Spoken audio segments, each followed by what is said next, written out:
Viacua, o coidado da auga. En Viacua temos claro o noso compromiso cos clientes e aspiramos a ser cada día máis próximos. Queremos seguir sendo fieis. A nosa responsabilidade é coidarte. Traballamos para progresar, progresamos para innovar. En Viacua innovamos cada día para darche o mellor servizo.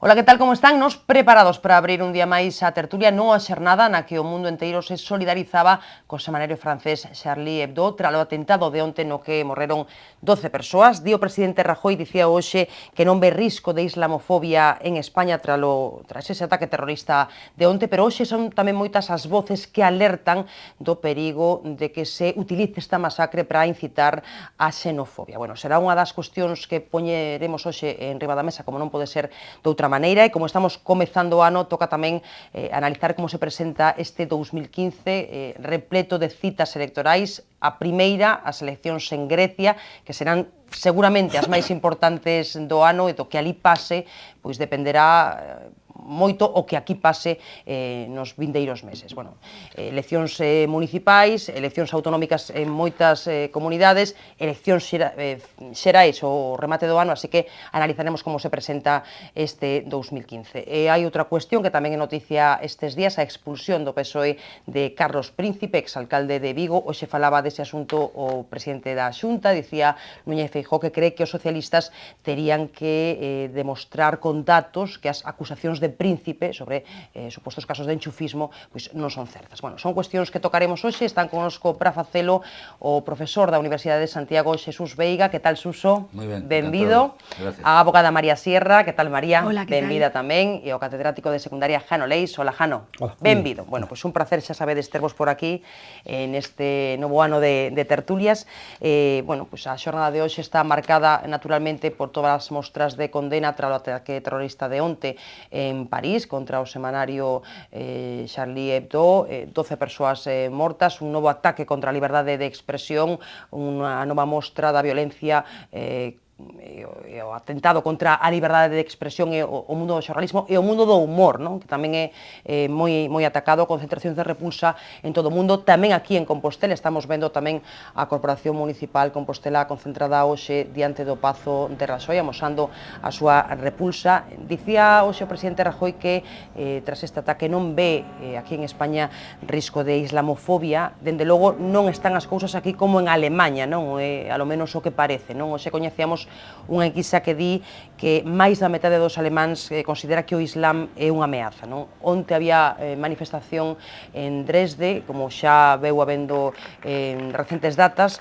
18.000 persoas apoiando o movimento denominado Patriotas Europeos contra a Islamización de Occidente. Dende logo mete medo, non, o nome. Bueno, eu pregunto vos a vos como vedes esta, por un lado, crecente ameaza yihadista e por outro, pois estes movementos anti-inmigración e anti-islamistas. Jano Leis, que sei que lees moito sobre esa cuestión e que che preocupa, non?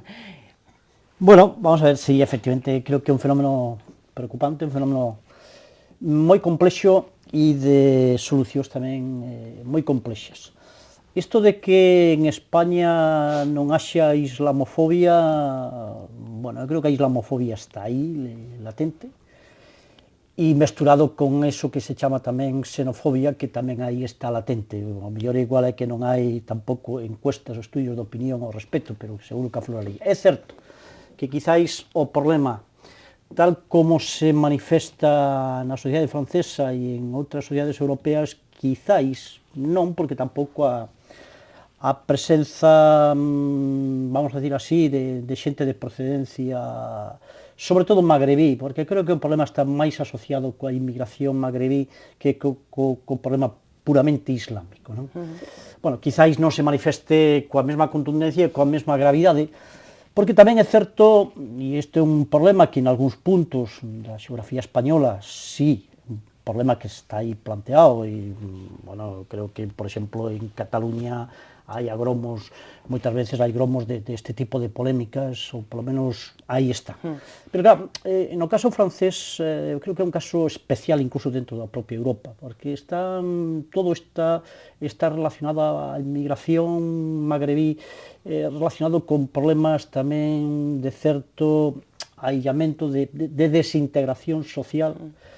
Aí están os famosos banlieues, que isto non se conta tamén, aí se mestura frustracións sociais, frustracións de tipo persoal, con religión, con fanatismo religioso, e isto evidentemente é unha bomba de reloxería que, polo menos puntualmente, aí está a estoupa.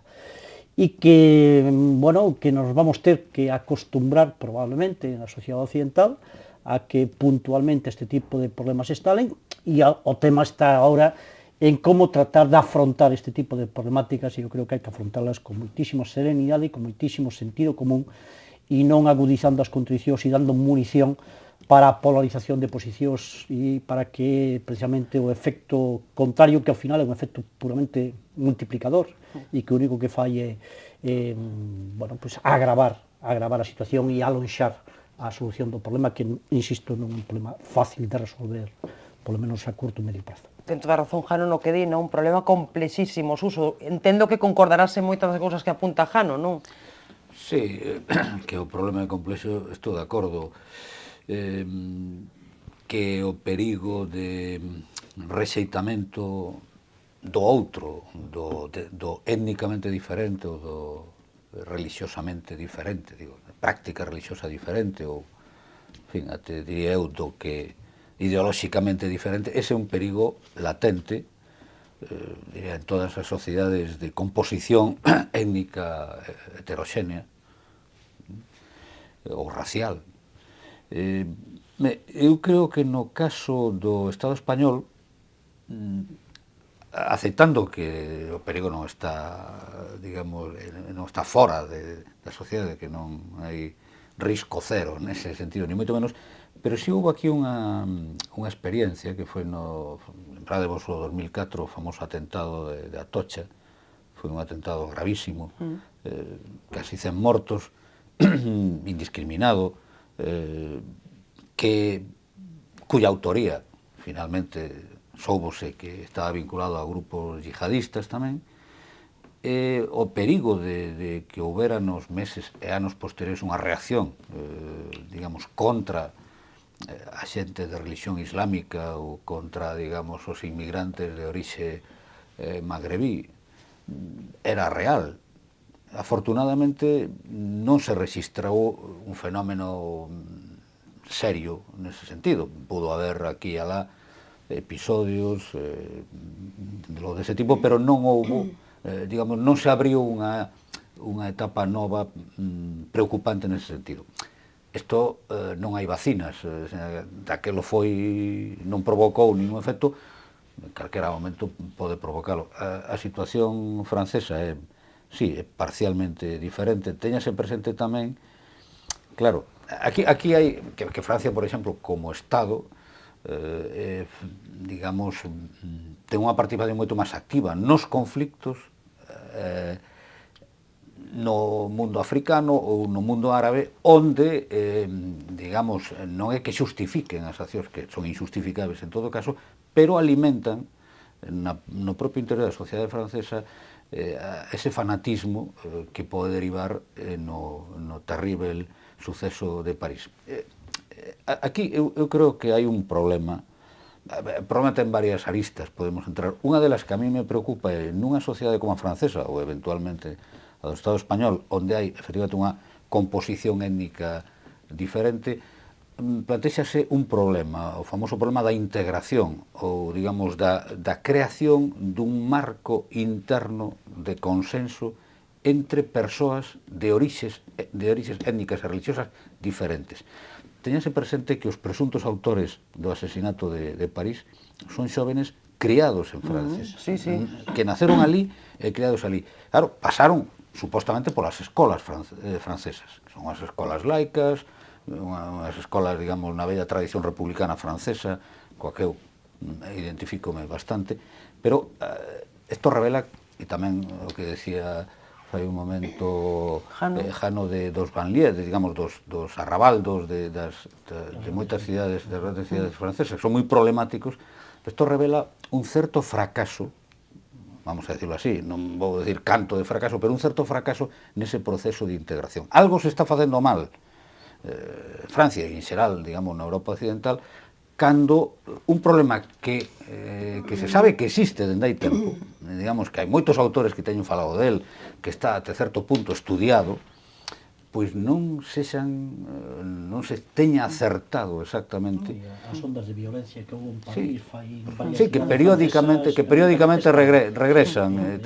Bueno, tamén se podía falar do problema racial en Estados Unidos, que, digamos, cíclicamente retorna, ¿no? O sea, isto revela que nas sociedades, vamos a decirlo así, próximas ou da nosa civilización, pois temos problemas, temos deficiencias, non temos atopado, digamos, o equilibrio adecuado e, claro, isto ten algo que ver, e remato, algo que ver tamén co comportamento dos estados europeos na política internacional. Claro, efectivamente, e digamos, como se ten feito durante todos estes anos a política, sobre todo no mundo árabe. Isto tamén ten que ver, unha cosa e outra están conectadas. María, a túa reflexión. Bueno, yo por no resultar reiterativa, dado que estoy de acuerdo con lo que han dicho los dos compañeros, siguiendo con la última de las ideas que decías tú y la necesidad de un marco interno de consenso en las sociedades en las que hay efectivamente pues gente de muy distinta ideología, religiones, procedencias, razas, si se quiere, etcétera, lo que debieran de tener claro los gobiernos, y ahí sale a relucir algo mucho más profundo, quizá esto es la punta del iceberg, y es el sistema educativo, etcétera, de nuestros jóvenes, por cuanto que, como bien decías, por ejemplo, estos dos chicos no son la primera generación familiar en Francia, sino que se han criado ahí, han estudiado ahí, es que entre todas esas razas o ideologías, personas de distinta procedencia, tiene que haber una claridad en lo que es ese marco de consenso, es decir, esa horquilla en la que nos podemos mover las personas que convivimos. Y esa horquilla tiene que dejar fuera claramente lo que son los derechos fundamentales. Es decir, podemos estar cristianos, podemos estar musulmanes, podemos estar negros, blancos, rojos, amarillos, pero todos tenemos que tener claro que en esa forma de cohabitar hay algo que no puede ser negociable, y es el derecho fundamental de cada uno, el derecho fundamental de cada uno a la vida, el derecho fundamental de cada uno a tantas cosas que están reconocidos en la Europa occidental, en los países democráticos, avanzados, modernos, etc. Y cualquier tipo de manifestación de intolerancia que ponga en juego, que ponga en duda ese derecho fundamental, por ejemplo, a la vida, pues hace imposible que funcione esa cohabitación de personas diferentes, pero que tenemos que aprender a respetarnos mutuamente, ¿no? Y entonces eso creo yo que pone de relieve que el problema es un problema mucho más profundo, mucho más serio, de lo que es una posible o no posible falta de respeto de un periódico con unas viñetas que haya sido interpretado bien o mal por unos yihadistas y que de ahí venga pues este atentado. No, el problema es muchísimo más profundo, y es la falta por parte de las políticas, de los gobiernos, de conocimiento de cuál es a lo mejor la forma de que las personas tan distintas convivan en paz, en respeto, en tolerancia, cosa que no se está haciendo y que se ve venir en nuestras generaciones más jóvenes, y que el racismo no solo no ha desaparecido, sino que está ahí, latente en nuestra sociedad, y que se ve en constantes manifestaciones. Yo esta mañana, por ejemplo, me sorprendía en unos chats de los que formo parte y en los que hay gente muy variopinta, porque, bueno, no viene al caso decir qué tipo de chats son, pero bueno, lo típico de WhatsApp y demás, que había manifestaciones que me sorprendieron por lo radicales que eran al respecto de las personas que forman parte de otras religiones, ¿no? Y eso quiere decir que está ahí, que el tema está ahí, latente. Que a lo mejor aquí no se ve organizado, no se ve, ¿sabes? En nuestra sociedad no se percibe de forma tan clara, pero sí creo que está ahí. Bueno, algo así apuntaba tamén Jaro, non, eso está aí sería latente. Reflexión moi breves, telegráficas. Un gravísimo erro, digamos, identificar así, xenéricamente, as persoas de creencias religiosas islámicas, digamos, co que ten sucedido en París. Sí, O claro. sea, hai que lembrarlle... Diferenciar fanatismo hai que lembrarlle a toda a xente que no nome de Deus, sexa Alá ou Deus cristián ou outros deuses, e a vez, e tamén no nome da patria ou no nome de, digamos, da clase obreira, teñense cometido barbaridades na historia, tense asesinado a outra que non xente. sempre foron os O problema non é un problema de creencias religiosas. É certo que hoxe en día, ao mellor no interior das sociedades europeas, digamos, o elemento religioso é un banderín de enganche de xente que, volvemos ao de antes, está padecendo, de xente que oriunda, digamos, ou étnicamente originaria de outros sitios, está padecendo os problemas do desemprego, está sentíndose marxinada dentro das sociedades e agárrase a eso, porque a religión sempre foi, na historia, digamos, un salvavidas da xente que non atopa digamos, unha certa felicidade no mundo no que vive. Pero vamos, isto non é unha novedade. E en cuanto hai violencia polo medio, pues digamos, calquera das ideas que se invoquen practicando a violencia fica totalmente desacreditada. Ese non é o problema, non? O problema é máis, ten máis que ver, efectivamente, como se está construindo as sociedades en Europa e como as, digamos, as sociedades europeas, a través dos seus estados, teñen relación con, digamos, cas sociedades árabes. Aí temos un grave problema, porque claro, Francia está participando no problema libio, no problema sirio. Es un problema enorme. Aí había estados relativamente estabilizados que están hoxe, bueno, están feitos un desastre. Ou, digamos, claro, esto provoca, esto alimenta dentro de sectores determinados na sociedade francesa ou na alemana ou aquí, reaccións, pode suscitar reaccións. O que estamos vendo. A modo de titular, que temos que seguir con outras cousas. No, digo que de todos xeitos este atentado ten unhas, diríamos, unha singularidade, non? E que é un atentado contra a liberdade de expresión. Non é tanto un atentado contra os intereses franceses, ou da maneira de protestar contra a intervención de Francia no Sahel ou en Siria, non? E a mí é o que máis me preocupa. Aquí hai como, bueno, pois eu creo que aquí se está de alguma maneira materializando eso do famoso choque de civilizacións entre unha cultura laica e unha cultura religiosa que non acaba de entender o que significa o laicismo e todas as derivacións do laicismo e os dereitos fundamentais que antes decías ti, non? Para mí é o realmente preocupante deste atentado. Vaise, claro, se vai contra a liberdade de expresión, é dicir, contra un dereito fundamental, e ademais contra unha das bases, eu creo que da civilización e da democracia occidental, que é o sentido do humor e a risa, non? Isto, a min aí, creo que hai aí un matiz introducido aquí que complica ainda moitísimo máis o problema e incluso as solucións do problema.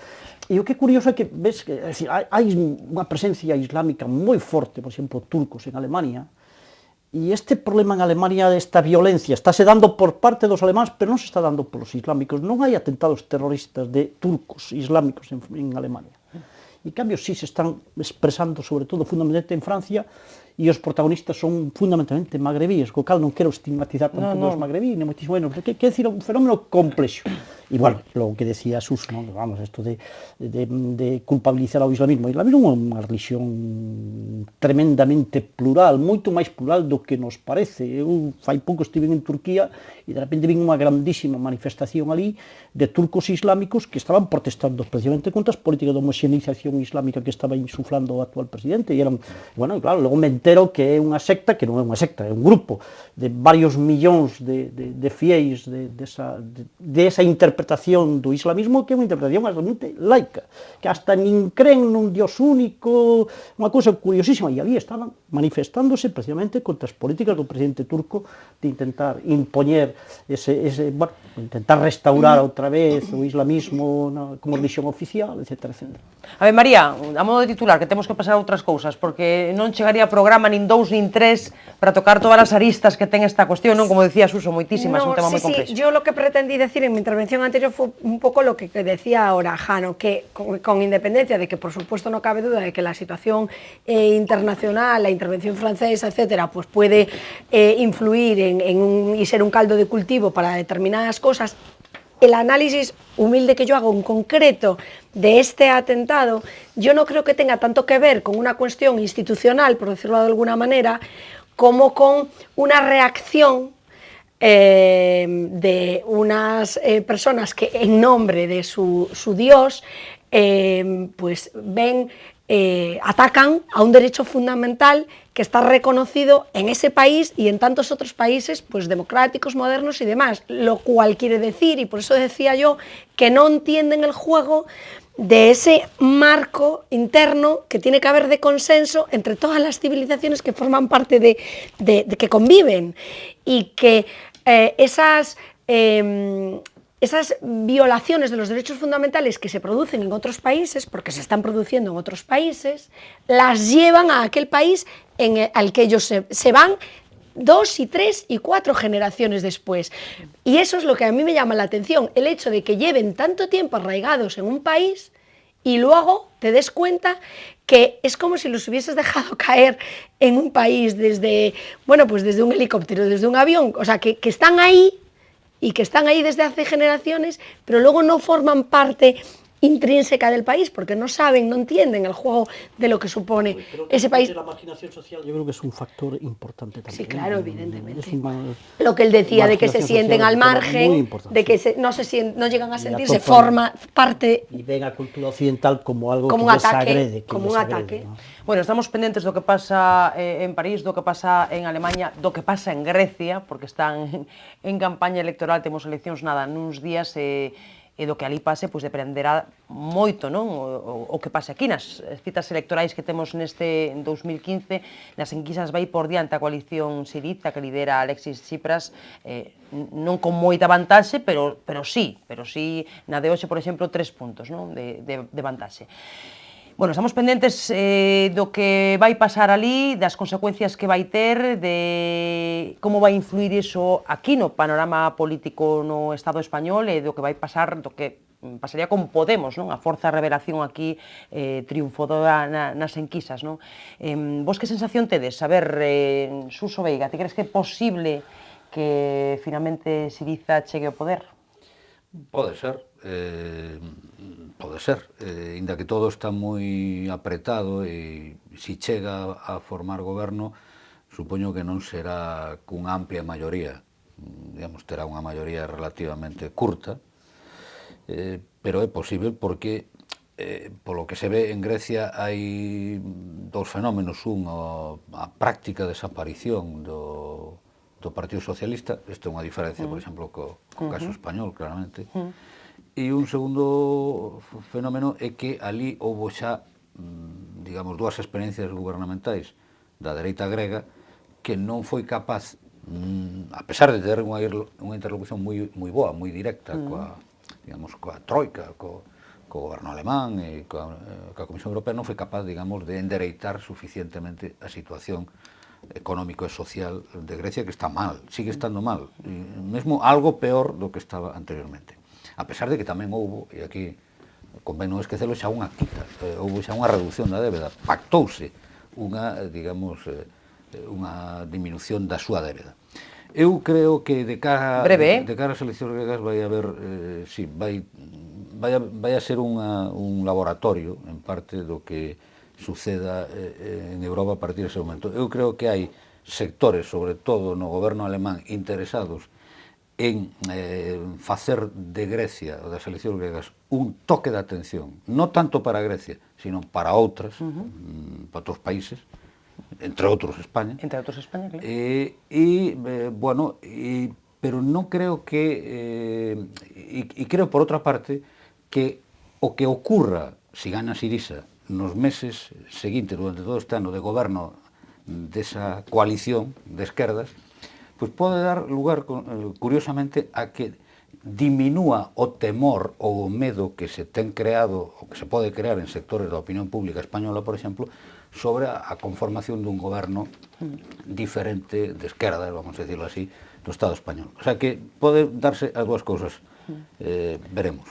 Veremos. María Sierra, Sí, tamén bueno, unha cuestión que inevitablemente nos ten que preocupar, sí, non? en este planteamiento tenemos que ser como muy gallegos, ¿no? Contestaba Suso. Puede. Depende. Veremos. Depende. Y es que realmente esa es la situación. Él hablaba, ponía si decía, esto es como va a ser un poco como un laboratorio, ¿no? Y efectivamente puede ser un laboratorio, porque los demás venimos detrás, ¿no? Y que finalmente los griegos apuesten por esta opción, que es una opción pues novedosa y comparable, o con paralelismos con Podemos aquí en España, pues yo creo que sí que puede luego marcar en determinadas cuestiones lo que pueda ocurrir aquí. Por lo tanto, yo sí creo que tenemos que estar atentos y que son especialmente interesantes para todos los demás unas elecciones que a lo mejor en otras circunstancias y en otros momentos pues nos darían exactamente igual y no nos para nada llamarían la atención, ¿no? Máis potente Tsipras que Pablo Iglesias, Jano? Bueno, eu creo que, para empezar, as realidades políticas son distintas. Totalmente, claro. Primero, sí. non se pode comparar a Grecia con España ni siquiera en potencial económico, nin en canto a realidade social, nin siquiera en canto a escenarios políticos, porque antes decía Suso, en Grecia xa para empezar hai un mapa político absolutamente en principio despexado na medida en que Siriza terminou fagocitando o que era o electorado do Partido Socialista, que España o Partido Socialista de momento sigue vivo. Portanto, aquí ainda hai un problema dentro da esquerda que terá que dilucidarse. Facer pronósticos, eu me sumo aos compañeros da mesa, é terriblemente complexo. En todo caso, complexo porque incluso no suposto de que gane Siriza, eu creo que, primeiro, Siriza moderou moitísimo o seu discurso político. E a pesares de todas as ameazas que se lle están trasladando, que máis que ameazas son, diríamos, bueno, eu creo que por parte de algún sector político europeo, pues efectivamente, aí se lanza como ameazas, eu creo que son advertencias a un futuro goberno de Siriza. E a min dá má sensación, polo que eu estou lendo, porque hai que verlo ali desde a propia realidade grega, que eu creo que Tsipras leva tempo falando coas autoridades europeas e que posiblemente, ademais desa moderación xa planteada neste momento nos programas electorais, eu creo que ao final, no suposto de gañar, eu creo que pode haber un perfecto acordo entre Siriza e as autoridades europeas. Pode haberlo. Que pasa? Que se hai acordo, como vai repercutir eso na realidade española? Se hai un acordo, é un acordo moi pragmático, co cal moitos electores que neste momento ven en Podemos como a salvación de todos os males, etc., e que creen que detrás de eso está el paraíso terrenal, pois poden entrar en certos niveles de decepción. De decepción. Bueno, esto non era tan así como nos lo habían pintado.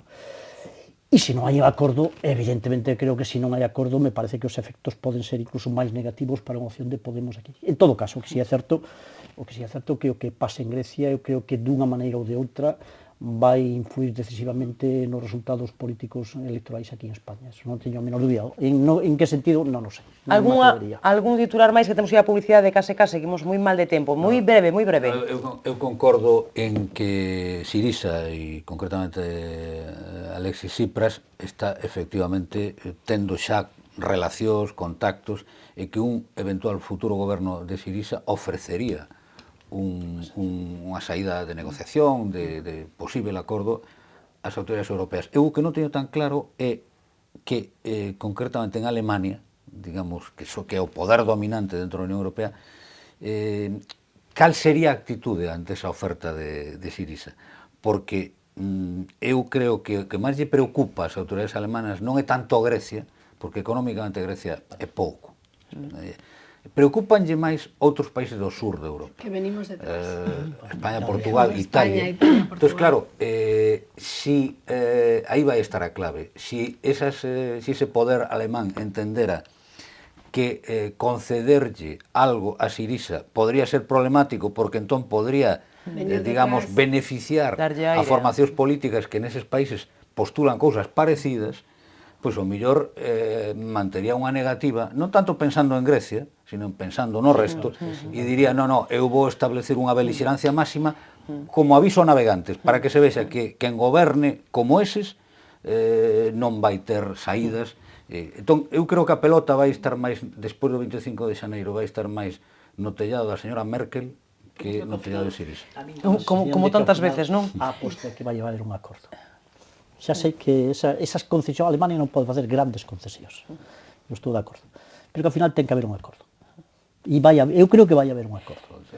Un acordo que pode ser decepcionante, sobre todo para decir, en principio, para Siriza, pero bueno, sobre todo para as expectativas políticas que pode haber aquí en España por parte de alguna forza política, pode traducirse por aí ou pode traducirse noutro sentido, non sei, a verdade é que é tremendamente complicado e arriscado facer. Vaya temas que temos hoxe, que non nos chega, eu contando os minutos.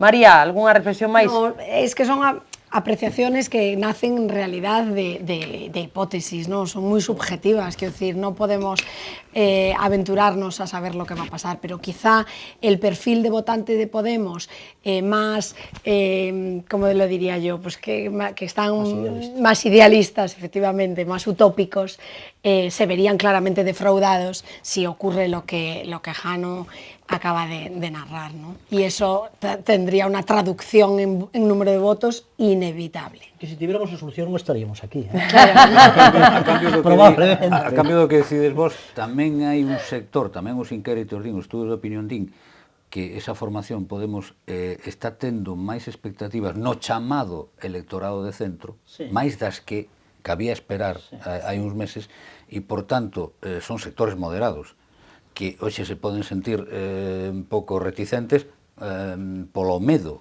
que dá unha formación dese tipo. Por lo tanto, que con esa negociación, sin embargo, darían ese paso. O pragmatismo de Siriza podría animar a uns e desanimar a outros. Entón, o problema é que habría que facer as contas. Que pesa máis, non? Son os riscos da transversalidade. Habría que ver a transversalidade moi complexa. Diciendo que puede ser por todos os lados. Por todos os lados. E como tantas veces falando de Podemos, non? Que nos pasa moitas veces nas tertulias. Bueno, facemos pequeniña pausa, volvemos de contado, seguimos falando de eleccións, as municipais, as xerais, ou este ano tan intenso políticamente, tamén de Carlos Príncipe, outro dos protagonistas da semana. Viacua, o coidado da auga. En Viacua temos claro o noso compromiso cos clientes e aspiramos a ser cada día máis próximos. Queremos seguir sendo fieis, a nosa responsabilidade é coidarte. Traballamos para progresar, progresamos para innovar. En Viacua innovamos cada día para darche o mellor servizo.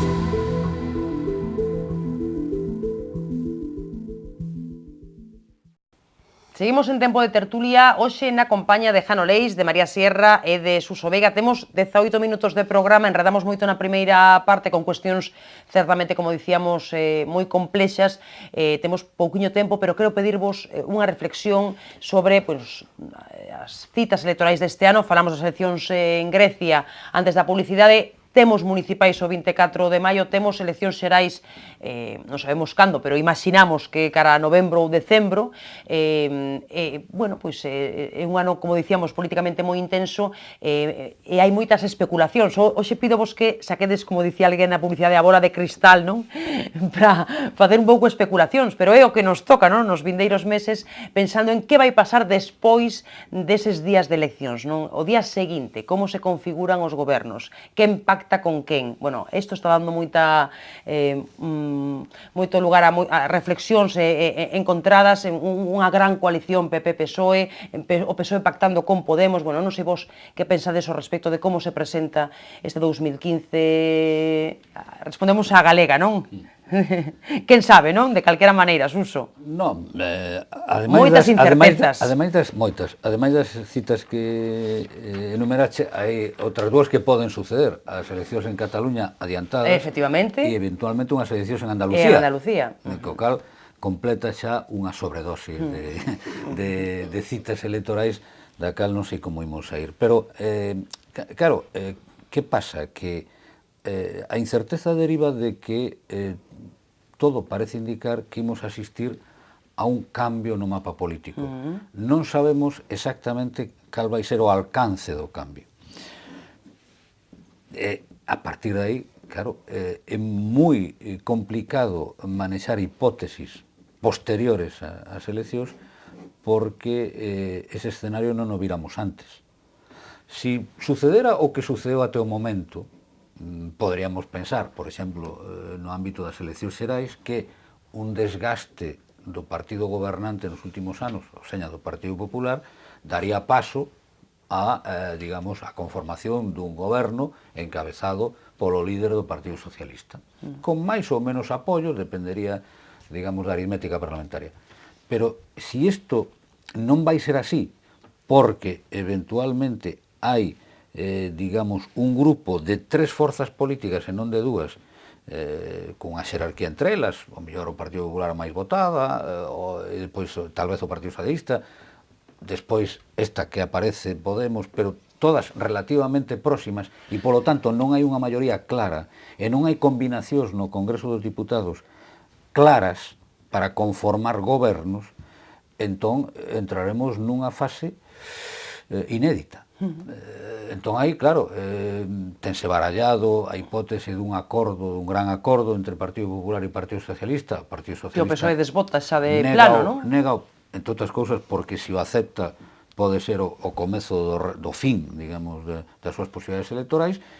E por outra parte, podemos ir a un goberno do Partido Popular, eventualmente, pero nunha situación moi débil, que, digamos, o Partido Popular non podría levar a cabo seguramente eu diría nin o 60, 70% das súas promesas electorais, que a ver cales son, por certo, pero digamos, non as podría levar porque non tería apoios parlamentarios suficientes, o sea, que entraríamos nunha fase digamos, moi diferente da que vivimos nos últimos anos desde o punto de vista das institucións parlamentarias.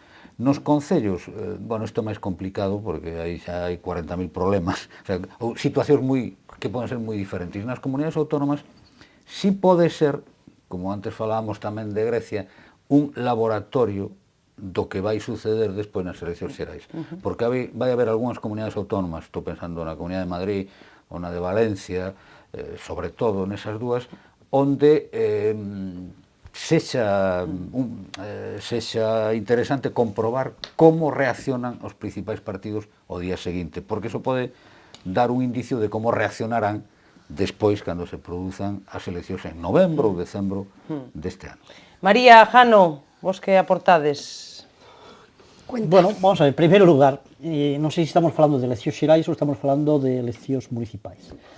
Claro, eleccións xerais. Pero brevemente. Se hoxe houbera unhas eleccións, eu creo que o único que é certo neste momento é que creo que non habería maiorías absolutas, eso quedaría prácticamente descartada esa posibilidade. E, en segundo lugar, eu creo que sí, efectivamente, hai unha claro ruptura do bipartidismo. Eu creo que hoxe si hai eleccións. Claro, para as eleccións xerais ainda faltan varios meses e polo medio hai varios dos acontecementos que non son acontecementos gratuitos, non son acontecementos baladíes, son acontecementos de enorme trascendencia, incluso as propias eleccións gregas. Antes de facer un pronóstico a estas alturas, eu creo que isto é pero moitísimo máis que arriscado. Creo que eu teño moito máis claro os gregos neste momento do que poida pasar aquí neste país.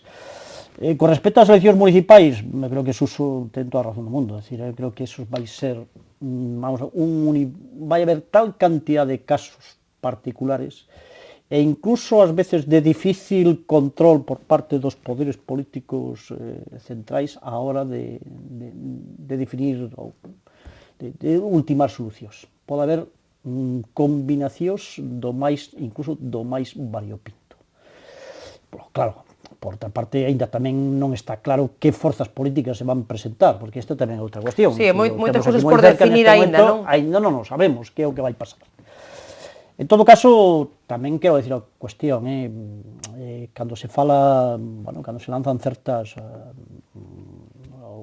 sobre todo, certas interpretacións de certas enquisas, as enquisas son declaración de voto xa intencionado, pero de intención de voto, pero, bueno, hai unha bolsa importantísima de votantes do Partido Popular, fundamentalmente do Partido Popular, que neste momento non se manifestan, que están enormemente cabreados e indignados e decepcionados co seu goberno e coa súa forza política, pero que aí están, na reserva, e que eso se vai mobilizar, eu creo que nun sentido ou noutro, eu creo que máis nun sentido que noutro, a última hora, en función dunha serie de variables que poidan dar. Pero que están aí, que non se poden moi importante, sí. Isto de a xente rapidamente interpreta, parece que as eleccións las va a ganar Podemos. Preguntes o que preguntes, las va a ganar Podemos, outras encuestas que las ganará o Partido Socialista. Bueno, oiga, mire, hai unha porcentaxe importante de cidadãos que ainda non teñen decidido o seu voto e que coincide que, basicamente, a maioría deses cidadãos son votantes tradicionais do Partido Popular.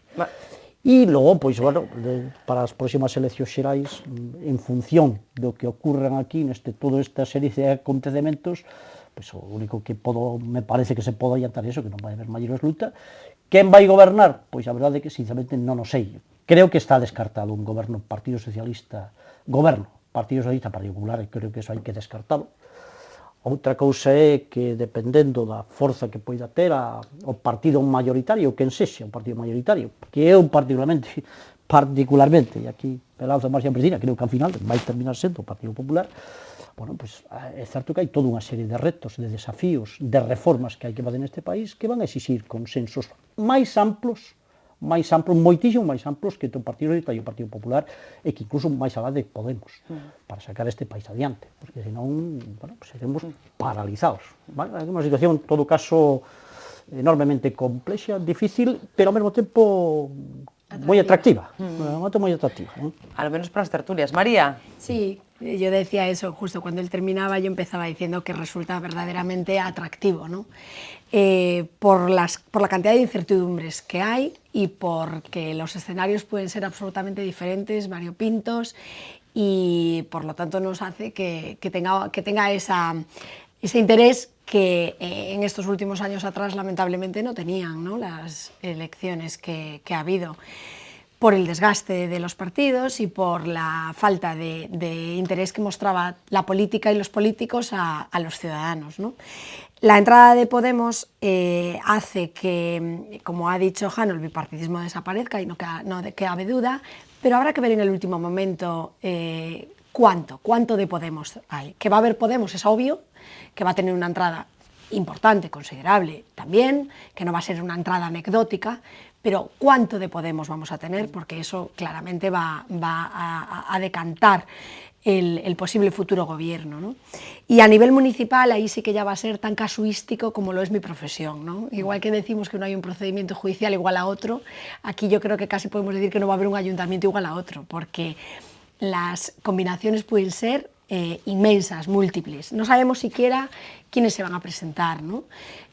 Podemos parece que no va a hacerlo de forma directa, pero sí indirecta. Eso va a dar lugar probablemente a que haya ayuntamientos con los votos muy divididos. En Galicia, que no hemos comentado nada en concreto de Galicia, todavía sí cabe más, porque además de la entrada de Podemos, tenemos una izquierda especialmente dividida en este momento, ¿no?, por Bloque, por AGE, bueno. Entonces, eso puede dar lugar a que el voto se divida mucho y por la importancia que tiene a nivel municipal el porcentaje, la cuantificación del voto, puede ser que tenga o no tenga traducción a la hora de luego gobernar esos votos tan partidos y por lo tanto que pueda o no pueda haber un cambio en la práctica, y que el bipartidismo desaparezca o no desaparezca tanto, según ese voto esté muy o no tan fragmentado. Bueno, pois iremos comentando en vindeiras tertulias cando se vayan definindo algunhas cousas pensando nas municipais, unha vez que as eleccións gregas xa resoltas, bueno, pois iremos xa avanzando nestas especulacións, non? Iremos comentando, bueno, pois enquisas e todo o o que vaya saindo ao respecto. Bueno, temos un último protagonista moi pouco tempo, puido vos titulares simplemente para falar un día máis nesta mesa de Carlos Príncipe, exalcalde de Vigo expulsado do Partido Socialista. Hoxe non falou, non quixo falar dese asunto Abel Caballero, o rexedor vigués, si falou o presidente da Xunta, dixo Feijóo que cree que o PSOE se apresura o expulsar a Príncipe e non demostrar con datos que as súas denuncias sobre enchufismos nas contratas do Concello vigués pois, son, en todo caso, denuncias falsas. Non? Eu non sei se vos credes que fai ben o Partido Socialista en expulsar a Carlos Príncipe, o que sei que coñece Janoleis de hai moitísimos anos, non? Creo que empezastes a militar xuntos, non sei se... Creo que ti antes que a él, creo que sí, pero... Bueno, que impresión... Brevemente, fai ben, acerta o PSOE, non son as formas, isto de marcha sin dicir nada, como lle dicía onte o secretario de Organización a Carlos Príncipe. Como ves todo isto? Bueno, eu creo que as cuestións, vamos a ver, eu creo que as cuestións internas dos partidos políticos son cuestións que non deben de ter maior trascendencia política da que ten. Ao fin e ao cabo, Carlos Príncipe neste momento é militante de base, como outro calquera, que supostamente, presuntamente, pois cometeu unha serie de actos que non se corresponden co que debe de ser ou co como se debe de entender a militancia dentro dun partido político e se toma unha decisión. E non entro para nada no tema das acusacións que fai Carlos Príncipe, tamén quero dicir unha cuestión. Carlos Príncipe non se lle expulsa só polas denuncias efectuadas, se expulsa por outras moitísimas razóns. Foi o último incidente, hai por un dicirlo así. comportamento reiterado de Carlos Príncipe que deixa moito que desexar en canto a lealdade co seu partido. En todo caso, me parece que son procesos internos, orgánicos, que non deben de ter, bueno, a min é que un presidente da Xunta se rebaixe, entre comillas, a comentar este tipo de cousas. Preguntan os xornalistas, non? No, pero non lo digo porque señor do partido, é que, vamos a ver, se lle expulsa a Carlos Príncipe, pero non se lle expulsou a Bárcenas, non se lle expulsou a cantidad de xente do Partido Popular que debería de estar expulsada, e ninguén comenta absolutamente nada ao respecto. Por que tanto interés en comentar o tema de Carlos Príncipe? Bueno, pues, me parece que simplemente hai un mero interés político. Carlos Príncipe é unha persona máis dentro do Partido Socialista, ou era unha persona máis dentro do Partido Socialista, supostamente cometeu pois actos que non se corresponde co que debe de ser unha militancia dentro dun partido político, no Partido Socialista, e, polo tanto, está expulsado. Si as denuncias que fai Carlos Príncipe, que esa é outra cuestión, bueno, pois simplemente que se poña en coñecemento dos xuíces. O que me extraña é que ainda pois os xuíces a xudicatura non actuara do oficio. Se realmente teñen unha base real, e se teñen unha base real, pois moi ben, adiante, se han sacado. Salvo que yo esté mal informada. No, solamente en el caso dun concelleiro. Sí, porque yo lo que tengo entendido es que se puso en conocimiento de Fiscalía por parte de una plataforma, ¿no? Y que se abrieron diligencias, ¿no? Pero nun caso concreto, no caso dunha persoa concreta. E nada máis, que se resolva o problema. Se Abel Caballero é responsable, ou se un goberno responsable de todo ese tipo de... Pois tamén, fora, haberá que abrir expediente e fora do partido. Eu creo que non hai que darlle importancia, de verdad, a estes problemas internos dos partidos políticos. Creo que non hai que darlle máis importancia da que ten. A ver, Suso, María. Bueno, eu creo que en todo partido político, cando se rexistra unha expulsión de alguén, é o recoñecemento, a constatación dun fracaso. Porque creo que debe ser o derradeiro acto inevitável que se faga nun proceso de discusión interna en tal ou cal partido. Neste caso concreto, e para ser moi breve, eu voto de menos, no caso do Partido Socialista, unha maior atención a clarexar e comunicar, en todo caso a opinión pública, aqueles episodios de presunta corrupción que podan rodear o actual alcalde de Vigo, porque iso é un tema, creo que de suficiente importancia nos tempos que vivimos e que suscita, ademais, lóxica preocupación en moitas partes da cidadanía. Voto de menos, digamos, por parte do Partido Socialista, unha maior actitude de investigación e vixiancia nese aspecto. E no caso de Carlos Príncipe, eu, si fora el, dende hai meses, co que ten afirmado rotundamente, o que teria feito irme do Partido Socialista. O que non entendo moi ben, no caso del, é por que pretende seguir nun partido que, según el, está cometendo, por acción ou por omisión, os graves erros que el relata. Eu de ser el, tería abandonado o Partido Socialista. Creo que se pode vivir na sociedade e actuar mesmo con criterios, con opinións políticas fora de tal ou cal partido. A ver, María. Bueno, yo estoy de acuerdo con Suso en cuanto a que quizá el Partido Socialista, no sé si no debía de haber hecho lo que hizo y sin embargo debía de haber hecho solo lo que hablaba de tener un control, una vigilancia, etcétera, posibles casos de corrupción en Vigo, pero lo que sí tengo claro es que cuando menos debía de hacer las dos cosas al mismo tiempo.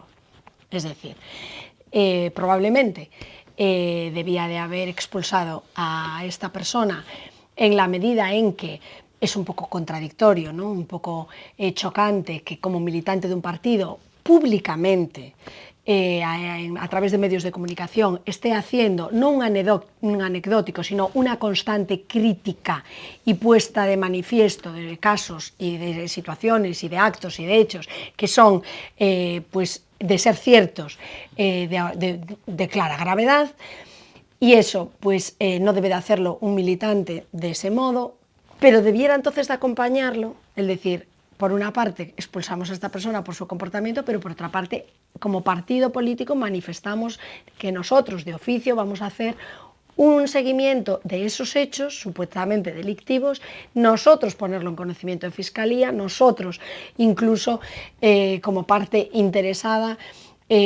hacer el seguimiento y el procedimiento que finalice de una u otra manera, luego eso es otra cosa, ¿no? Queda cojo, por lo tanto, a mi entender, el hecho en sí de que el Partido Socialista lo expulse y que dé la espalda a los hechos en sí que estaban siendo denunciados por este señor. Y en cuanto al comportamiento de este señor, y con esto ya termino, pues decir que quizá en vez de haberlo puesto en conocimiento de los medios de comunicación, o en lugar de quizá, además de haberlo hecho, si verdaderamente tiene esa información y le consta que es cierta, debiera de ponerlo en conocimiento de Fiscalía para que se realizasen los seguimientos judiciales de los hechos en sí. Deixémolo aquí, non hai tempo para máis. Hoxe foi unha loita contra o reloxo con temas moi complicados, pedíndovos moitas prediccións. Outro día concretaremos máis. Grazas aos tres, a Jana, a Suso e a María, un placer tervos por aquí xa neste comezo de ano. Grazas a todos por seguirnos. Mañá descansamos, volvemos a semana que ven analizando, como sempre, a actualidade. Ata entón, que descansen e tamén sexan felices.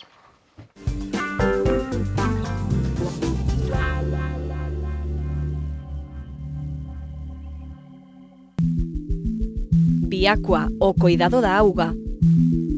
En Viacua temos claro o noso compromiso cos clientes e aspiramos a ser cada día máis próximos. Queremos seguir sendo fieis, a nosa responsabilidade é coidarte. Traballamos para progresar, progresamos para innovar.